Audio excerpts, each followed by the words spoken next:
Chers amis de la culture, bonjour, bienvenue à notre rendez-vous cinéma. Aujourd'hui, je vous propose une immersion dans l'une des plus grandes impostures de l'histoire avec le film Marco, l'énigme d'une vie. Tiré de faits réels, les réalisateurs Aitor Aregi et Jon Garagno dressent le portrait d'Enric Marco. Cet ancien président de l'association des déportés espagnols s'est fait passer pendant 30 ans pour un déporté victime du régime nazi, alors qu'en réalité, il est parti travailler volontairement en Allemagne dans une usine d'armement. Mais il finit par se faire démasquer par un historien, et malgré tout, il lutte jusqu'à sa mort en 2022 pour faire entendre sa vérité.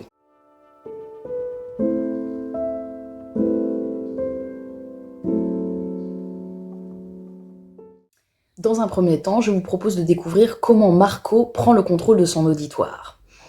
Grâce à son humour, ses cadeaux et aussi souvent grâce à la flatterie, il parvient à charmer son public. Il dramatise, il enjolive et il se met en scène. D'ailleurs, c'est flagrant dans une scène où une enseignante le présente à ses élèves. Lui, il reste derrière la porte et il attend comme un acteur qui est en train de préparer son entrée en scène. Il la laisse terminer sa phrase. C'est une chance que de pouvoir rencontrer un homme qui a vécu la déportation dans sa chair. Et lui, il entre absolument sûr de lui, le regard déterminé.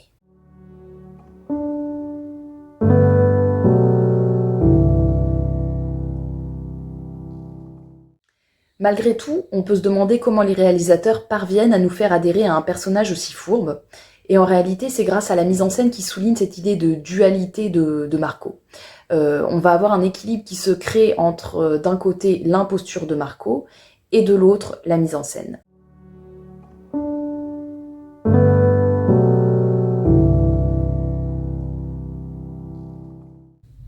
Donc c'est grâce à un jeu de reflets dans des vitres ou des miroirs que les réalisateurs mettent en scène le double cinématographique de Marco. Et ce double, il nous accompagne tout au long du film. On le voit par exemple dans des lieux publics, dans les locaux de l'association, dans des vitrines, chez lui, dans son salon, dans son entrée, dans sa salle de bain. Et c'est d'ailleurs dans cette pièce qu'il reçoit le premier appel de Bermejo, l'historien qui va réussir à lever le voile sur tous ses mensonges.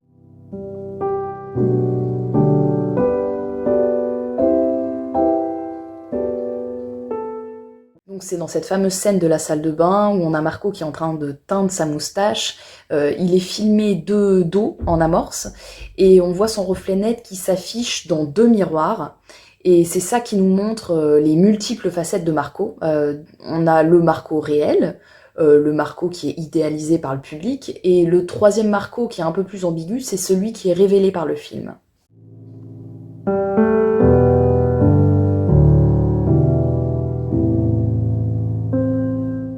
Et pour créer aussi de l'empathie, la mise en scène adopte une position subjective, où on a l'impression d'être dans la peau de Marco.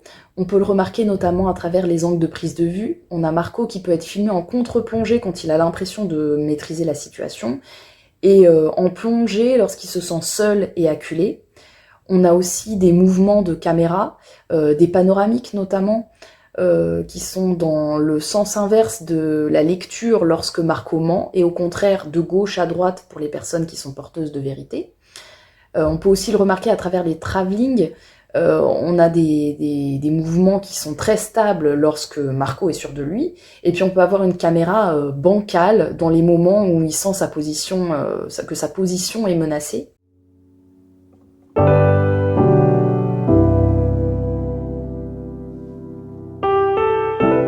Mais on a aussi la musique qui joue un rôle primordial dans la fabrique du mensonge. On l'entend dès la première séquence, au moment où le clap claque et le réalisateur dit « action ». Ça nous montre qu'on est en train de rentrer dans le mensonge et la fiction. Et d'ailleurs, cette musique, elle accompagne Marco tout au long de la création de son histoire, et elle s'arrête brusquement au moment où il est obligé d'avouer la vérité.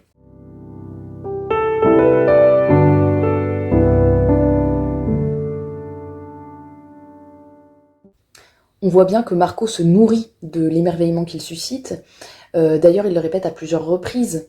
Il n'a jamais menti par intérêt. Ses mensonges ne lui ont jamais rapporté un seul centime. S'il le fait, c'est vraiment par besoin de nourrir son ego.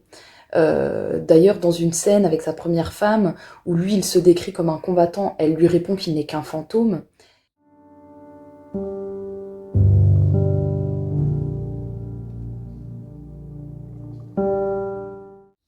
Et là encore, la mise en scène vient souligner cette idée, parce qu'une fois que son mensonge est révélé, Marco est filmé derrière son ordinateur complètement figé, et puis on a un fondu enchaîné qui vient l'effacer au profit de ses collègues qui, eux, sont en mouvement. Et d'ailleurs aussi après on a une scène où il se retrouve dans un ascenseur qui descend pour se rendre dans le restaurant, il va être obligé d'avouer, et les parois métalliques de l'ascenseur reflètent son image, mais cette fois qui est complètement déformée. En fait on a son histoire, enfin son image et son histoire qui sont en train de s'effacer. Et puis après, une fois qu'il rejoint ses collègues dans la salle de restaurant, la caméra commence à faire le tour de la table de plus en plus rapidement, et on a l'impression qu'il est pris dans un tourbillon infernal, et en réalité, ce tourbillon, c'est la somme de tous ses mensonges. Et en plus, ce mouvement de caméra s'arrête au moment où il est obligé d'avouer. À ce moment-là, il est filmé à travers les verres qui sont sur la table, et on voit son reflet qui s'efface, donc on est réellement en train de nous dire que sans l'admiration des autres, il n'existe plus.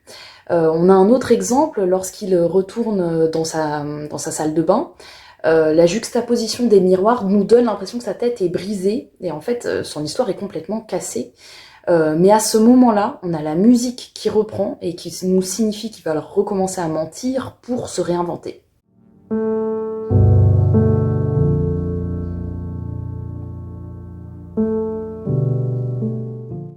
Donc tout ça, ça nous montre qu'il est complètement incapable de demander pardon et d'évoluer. On voit le regard des autres qui est en train de se transformer en rejet ou en pitié, et ça lui fait absolument ni chaud ni froid. La seule chose qui compte pour lui, c'est de ne pas tomber dans l'oubli. Il continue de collectionner les articles de journaux qu'il mentionne, il en va même jusqu'à demander à l'historien qui a révélé tous ses mensonges d'écrire un livre sur lui. On voit que tout ce qui compte pour lui, c'est que les gens continuent de s'intéresser à lui. Du coup, il multiplie les plateaux télévisés, et lors de l'un d'eux, il posera cette question, qui a le plus menti sur Enric Marco? Enric Marco ou les autres? Voilà, c'est tout pour aujourd'hui. Si cette vidéo vous a plu, n'hésitez pas à liker, partager, laisser des commentaires pour nous donner votre vision de Marco, et abonnez-vous à la chaîne pour ne rien manquer de notre actualité culturelle.